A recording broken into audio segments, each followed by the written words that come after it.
En Aragón hubo antes leyes que reyes. Nos, que somos y valemos tanto como vos, pero juntos más que vos, os hacemos principal, rey y señor entre los iguales, con tal que guardéis nuestros fueros y libertades. Y si no, no. Aunque en realidad conocemos muy poco sobre los legendarios fueros de Sobrarbe, ya que no ha llegado hasta nuestros días ningún texto que pueda identificarse como tal, lo cierto es que este importante mito ha sido pieza clave de la vida política aragonesa a partir del siglo XV.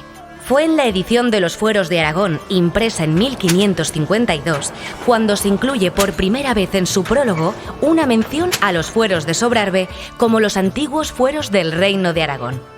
Años más tarde, Jerónimo Blancas, cronista del Reino de Aragón, lo recopila en su obra Aragonensium Rerum Commentari, en la que explica el origen, la historia, el poder y la dignidad de la institución del Justicia de Aragón.